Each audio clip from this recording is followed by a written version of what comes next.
Hi hello എല്ലാവർക്കും ഷെരൂസ് food ഗാലയിലേക്ക് സ്വാഗതം. അപ്പോൾ ഞാൻ കഴിഞ്ഞ ദിവസം കടുമാങ്ങ ഇട്ടിട്ടുണ്ടായിരുന്നു. അപ്പോൾ ഞാൻ പറഞ്ഞു ഉലുവ മാങ്ങ ഇട്ടിട്ട് അത് കാണിക്കാന്ന്. അപ്പോൾ ഇത് ഉലുവ മാങ്ങയാണ് കേട്ടോ. കണ്ടാൽ അതുപോലെയൊക്കെ തോന്നുമെങ്കിലും ഇതിനകത്ത് കടുകല്ല ചേർക്കണേ, നമ്മൾ ഉലുവയാണ് ചേർക്കണേ. ബാക്കിയെല്ലാം സെയിം പ്രോസസ്സ് തന്നെയാണ്. അപ്പോൾ ഞാനിത് മുളക് പൊടി ഇട്ടു കേട്ടോ. ഉപ്പുവെള്ളത്തിൽ മുളക് പൊടി ഇട്ടു. മുളക് പൊടി എന്ന് പറയുന്നത് ഒരു കിലോയോളം ഉണ്ടായിരുന്നു. ഉപ്പ് നിങ്ങളുടെ ആവശ്യത്തിന് അനുസരിച്ചിട്ടോ. അപ്പൊ ഉപ്പ് നിങ്ങൾ നോക്കുക എത്രയാണ് എന്നുള്ളത്. പിന്നെ കായപ്പൊടി ഒരു 100 ഗ്രാം. നമ്മളെ കടുമാങ്ങയിൽ ഇളക്കില്ല, അതുപോലെ ഇത് നന്നായിട്ട് ഇളക്കുക.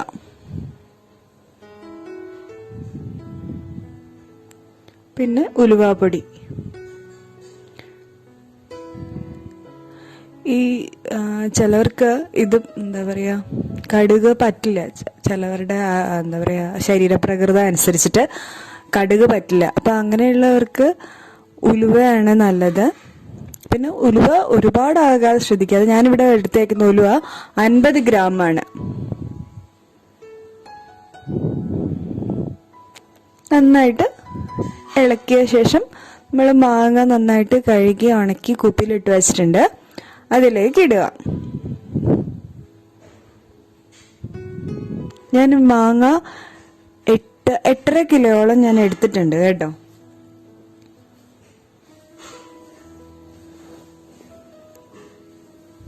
ഇത് കട്ടയില്ലാതെ നന്നായിട്ട് ഇളക്കിയെടുക്കണം.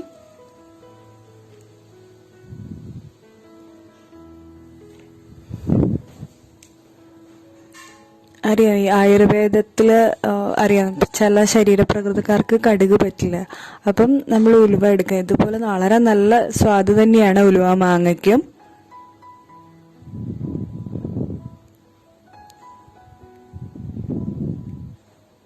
അപ്പം നമ്മൾ കുറച്ച്, ഞാൻ പറഞ്ഞില്ലേ ഇവിടെ 1 വർഷത്തേക്കാണ് ഉണ്ടാക്കുന്നത്. അപ്പൊ കുറച്ചധികം ഉണ്ടാക്കുന്നുണ്ട്. ഒരല്പം കൂടെ വെള്ളം ഒഴിച്ചു.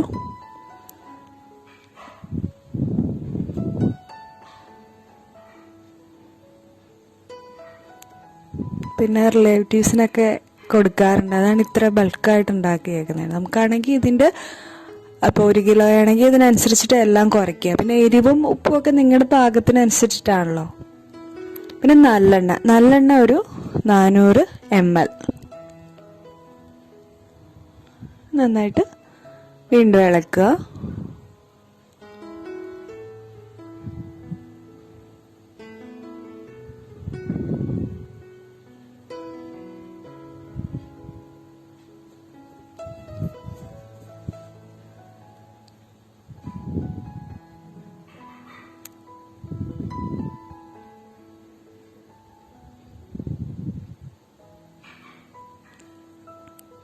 അതുപോലെ ഈ 2 മാസം കഴിഞ്ഞിട്ട് ഇത് ഉപയോഗിക്കാനും പാടുള്ളൂ. ഇപ്പോൾ ഇത് ഞാൻ കാണിച്ചത് ഈ കുപ്പിയിലേക്ക് ഇത് നമ്മൾ കലക്കി ഒഴിക്കുകയാണ് ചെയ്യുന്നത്.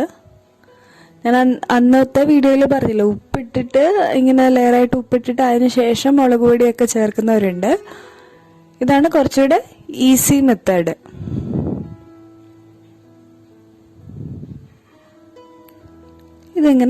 ഇതിലേക്ക് ഇങ്ങനെ ഒഴിച്ചു കൊടുക്കുക. നമ്മൾ അത് നകക്കെ ഒഴിക്കുക.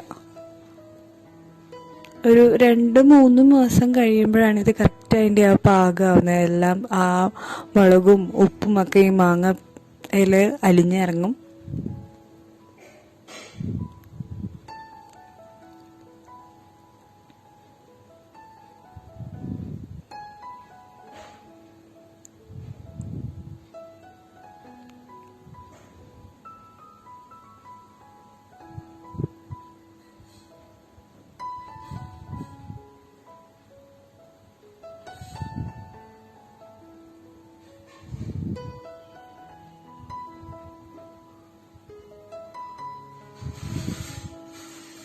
അത് അതിന് ഞാൻ പറഞ്ഞില്ല, അതിൻ്റെ നെകൊക്കെ ഒഴിച്ചിട്ട് അതിന് ശേഷം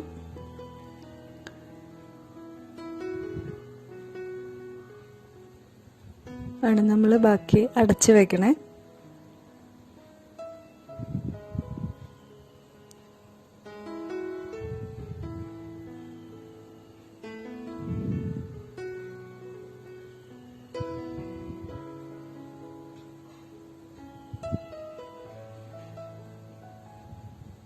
ഇനി നമ്മള് കടുമാങ്ങയ്ക്ക് ചെയ്ത പോലെ ഈ നല്ലെണ്ണ ഇതിന്റെ മീതെ ഒഴിക്കും കേട്ടോ. ഇല്ലെന്നുണ്ടെങ്കിൽ പൂപ്പല് പിടിക്കും. ചെറിയൊരു പൂപ്പല് അതിന്റെ മുകളിൽ പാടുപോലെ വരണമെങ്കിൽ നമുക്ക് അതെടുത്ത് കളയാം. അറിയാം, കടുമാങ്ങയൊക്കെ സ്ഥിരം ഉണ്ടാക്കുന്നവർക്ക് അറിയായിരിക്കുമല്ലോ. ഇതുപോലെ നല്ലെണ്ണ അതിന്റെ മീതെ ഒഴിക്കുക. അപ്പം നമ്മൾ ഉലുവാമാങ്ങ ഇവിടെ റെഡി ആയിരിക്കുകയാണ്. നിങ്ങൾക്ക് ഇതുപോലെ കണ്ണിമാങ്ങ കിട്ടുമ്പോൾ നിങ്ങൾ അടുത്ത വർഷം നിങ്ങൾ എന്തായാലും ട്രൈ ചെയ്യുക. ഇപ്പം ഈ വർഷം കിട്ടുന്നുണ്ടെങ്കിൽ ട്രൈ ചെയ്യാം. എല്ലാവരും സേഫായിട്ടിരിക്കുന്നു വിശ്വസിക്കുന്നു. അപ്പം നാളെ ഉച്ചയ്ക്ക് 1 മണിക്ക് നമുക്ക് വീണ്ടും കാണാം.